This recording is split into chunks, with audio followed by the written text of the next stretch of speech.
छोटे से गांव के किनारे मिट्टी और टीन से बना एक जर्जर घर था। बारिश में छत टपकती थी और सर्दियों में दीवारों से ठंडी हवा सीधे दिल तक उतर जाती थी। इसी घर में रहती थी अनन्या, सपनों से भरी पर हालात से घिरी हुई एक साधारण सी लड़की। उसके पिता खेतिहर मजदूर थे, जिनकी मेहनत सूरज ढलते ढलते थकान में बदल जाती थी, और माँ घर घर बर्तन मांजकर परिवार का सहारा बनती थी। अनन्या सुबह बहुत जल्दी उठ जाती। मिट्टी के चूल्हे पर माँ के साथ रोटियां सेंकते हुए वह स्कूल जाने की तैयारी करती, मानो हर रोटी के साथ अपने भविष्य की एक ईंट भी पकाती जा रही हो। स्कूल तक का रास्ता लंबा और कच्चा था। पैरों में घिसे हुए चप्पल और कंधे पर किताबों से भरा पुराना बैग, बस यही उसका संसार था। कक्षा में कई बार उसके कपड़ों पर हंसी उड़ती, कभी किताबों के पुराने पन्नों पर तंज कसता। पर अनन्या की आंखों में एक अजीब सी चमक थी, ऐसी चमक जो हार मानने से इनकार करती थी। जब अध्यापिका सवाल पूछती, वो सबसे पहले हाथ उठाती। उत्तर सही हो या गलत, उसका साहस कभी कम नहीं होता। एक दिन स्कूल से लौटते समय उसने देखा कि उसके पिता खेत में बेहोश पड़े हैं। अस्पताल ले जाने में देर हो गई थी और डॉक्टर ने लंबा इलाज बताया। घर की हालत और बिगड़ गई। पढ़ाई छोड़ने की बात उठी तो अनन्या का दिल कांप उठा। उस रात वह देर तक जागती रही। टपकती छत के नीचे बैठकर उसने तय किया, वह पढ़ाई नहीं छोड़ेगी। चाहे जितनी मुश्किलें आएं, वह अपने सपनों को मरने नहीं देगी। अगले दिन उसने स्कूल की लाइब्रेरी में काम मांगा। बदले में किताबें पढ़ने की अनुमति मिली।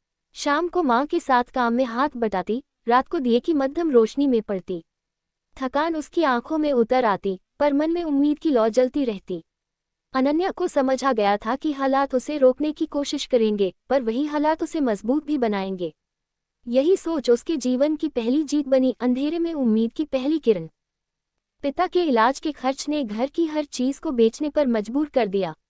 माँ की चूड़ियाँ, अनन्या की छोटी सी अलमारी, सब कुछ धीरे धीरे निकल गया। लेकिन एक चीज नहीं बिकी, अनन्या का सपना। उसने तय किया कि वह पढ़ाई के साथ काम भी करेगी। सुबह स्कूल, दोपहर खेतों में मजदूरी और रात को पढ़ाई, यही उसकी दिनचर्या बन गई। कई बार शरीर जवाब दे देता, पर मन आगे बढ़ने की जिद करता। स्कूल में एक शिक्षक थे, शर्मा सर। उन्होंने अनन्या की मेहनत देखी और उसे प्रतियोगी परीक्षाओं के बारे में बताया। ये सुनकर अनन्या के मन में नया सपना जागा, वह अफसर बनकर अपने गांव की तकदीर बदलेगी। लेकिन रास्ता आसान नहीं था। किताबें महंगी थीं, कोचिंग दूर। उसने पुराने प्रश्नपत्र इकट्ठा किए, अखबार से नोट्स बनाए और हर खाली पल में अभ्यास किया। कई बार असफलता मिली। पहली परीक्षा में वह थोड़े अंकों से रह गई। लोग कहने लगे, इतना सब करके भी क्या मिला। उन शब्दों ने उसे तोड़ा नहीं, बल्कि और मजबूत किया। उसने सीखा कि असफलता अंत नहीं, सीख होती है। उसने अपनी कमजोरियों पर काम किया और फिर से तैयारी में जुट गई। माँ अक्सर कहती, बेटी थक जाती होगी। अनन्या मुस्कुराकर जवाब देती, थकान मंजिल से डरती है माँ। ये वाक्य उसके संघर्ष का मंत्र बन गया। हर दिन वह खुद से वादा करती कि चाहे कुछ भी हो, वह पीछे नहीं हटेगी। संघर्ष की आंच में उसका सपना और भी मजबूत होकर तपने लगा। दूसरी परीक्षा से पहले अनन्या को एक छात्रवृत्ति मिली। यह उसके लिए किसी वरदान से कम नहीं थी। पहली बार उसने नई किताबें खरीदी। कागज की खुशबू उसे भविष्य की खुशबू लगती थी। उसने समय का सख्त अनुशासन बनाया, हर घंटे का हिसाब। सोशल बातें, आराम, सब सीमित हो गया। गांव में लोग अब भी शक करते थे, कहते लड़कियां पढ़ लिख कर क्या करेगी। लेकिन कुछ आंखें गर्व से भी भरती थी, खासकर माँ की। माँ की आंखों में विश्वास की डोर थी, जो हर मुश्किल में अनन्या को थाम लेती। परीक्षा का दिन आया। अनन्या ने गहरी सांस ली और कागज पर कलम चलाने लगी। सवाल कठिन थे, पर उसने हार नहीं मानी। बाहर निकलते समय उसे अजीब सी शांति महसूस हुई, मानो उसने अपना सर्वश्रेष्ठ दे दिया। रिजल्ट का इंतजार सबसे कठिन होता है। हर दिन अनन्या डाकिये की राह देखती। मन में डर भी था, अगर नहीं हुआ तो। लेकिन फिर वह खुद को समझाती, मैंने मेहनत में कोई कमी नहीं छोड़ी। इसी विश्वास ने उसे संभाले रखा। जब परिणाम आया और उसका नाम चयन सूची में था, तो उसकी आंखों से आंसू बह निकले। यह आंसू दुख के नहीं, विश्वास की जीत के थे।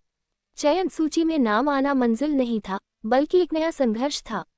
आगे की तैयारी और कठिन प्रशिक्षण था। शहर जाना पड़ा, नई जगह, नया माहौल। शुरुआत में अनन्या को बहुत अकेलापन महसूस हुआ। गांव की सादगी, माँ की आवाज, घर की मिट्टी, सब याद आता। कई बार वह रोई, पर हर आंसू के बाद खुद को और मजबूत पाया। प्रशिक्षण के दौरान अनुशासन सबसे बड़ा शिक्षक था। सुबह की दौड़, दिन भर की कक्षाएं, रात का आत्ममंथन, हर दिन खुद से लड़ना पड़ता। कुछ साथी आगे थे, कुछ तेज। तुलना होती, दबाव बढ़ता। एक बार वह परीक्षा में असफल भी हुई। उस दिन लगभग सब खत्म हो गया, लेकिन उसी रात उसने खुद से सवाल किया, क्या मैं यहाँ तक हार मानने आई हूँ? नहीं। उसने अपनी रणनीति बदली, कमजोर विषयों पर ज्यादा ध्यान दिया, मार्गदर्शकों से मदद मांगी। उसने सीखा कि मदद मांगना कमजोरी नहीं, समझदारी है। धीरे धीरे उसका आत्मविश्वास लौटा। अगली परीक्षा में उसने न सिर्फ पास किया, बल्कि अच्छे अंक भी हासिल किए। हार के बाद मिली यह जीत उसे जीवन का सबसे बड़ा सबक दे गई, गिरना बुरा नहीं, उठना छोड़ देना बुरा है।